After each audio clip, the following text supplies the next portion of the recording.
Let's jump in, folks, into our censorship report, and we should be ready for a little bit of COVID report, and we're good to go take some calls for you guys here tonight on Mike in the Night. And all right, guys. Rumble turns off access in Brazil as it challenges the government's censorship demands, and we know what's happening with the fake presidency selection there with Lula.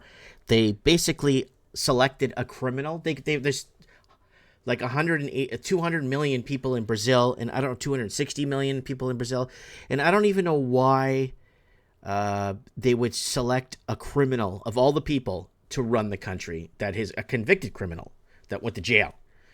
And we told you that he was going to win the election because it was a selection, and we told you 4 months before the selection that he was going to win and Bolsonaro was going to be put out. And Rumble, so there it is right there. Rumble, the popular free speech video platform, is blocking access to its services in Brazil. Rather than ban specific creators on its platform, the decision follows a continuous legal dispute with Brazilian authorities over the content censorship demands.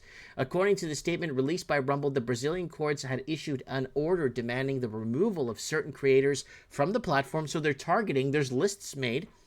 In response, Rumble emphasized its commitment to maintaining free and open internet, stating that it refuses to alter its content policies or discriminate against users based on their views regardless of popularity. So they are pushing, and each country is going to be filing its grievances against anything that's freedom of speech. But mind you, a lot of these platforms don't give you freedom of reach, right? Like we've been saying for months, for like 6-7 months now. And Biden administration urges Supreme Court to overturn injunction on federal agencies influencing tech censorship. Again, this is something we've been on for a while now. The U.S. Court of Appeals for the Fifth Circuit recently affirmed an injunction against the federal agencies to stop the current White House from colluding with big tech social media. And of course, the Biden selection in California is running nicely, according to what they have going on.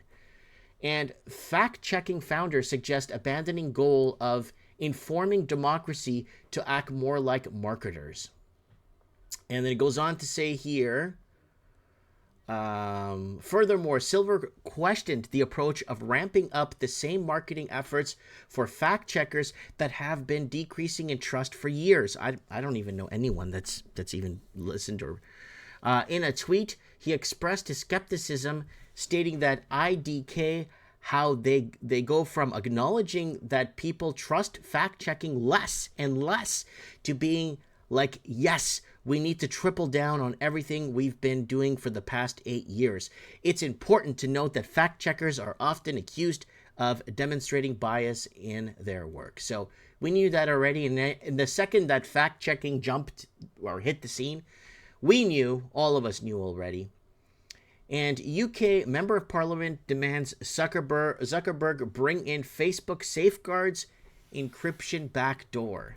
And then again, UK and France, a lot of other countries are on board with censoring, especially with Macron in France and Boris Karloff there, or Boris Johnson, or I call him Boris Karloff in the UK, all these guys. And basically, it goes into saying right here that there are legitimate ways for law enforcement to fight this and other types of serious crime while not undermining the safety of everyone on the internet. What's safety on the internet? You feel unsafe on the internet? Don't go on the internet. What's the matter with you people? If you feel unsafe, don't go. It's like, oh, I'm going to go. I don't want to go to that place there. I might get shot. Well, don't go. You don't want to get shot. Don't go. So this is the problem we're having. And again, the need certainly exists that they are being discovered and stopped by law enforcement all the time. But the minister's bizarre narrative is that if Messenger and Instagram are secured with encryption, this will be an extraordinary moral failing, right? That will lead to individuals act with impunity, while children in the UK could face catastrophic consequences. So, and yeah, kind of wanted to throw that out there under censorship, guys. You could find all these stories over at Reclaim the Net. if you guys want to find more stuff about this, go ahead and check it out if you get some time, right?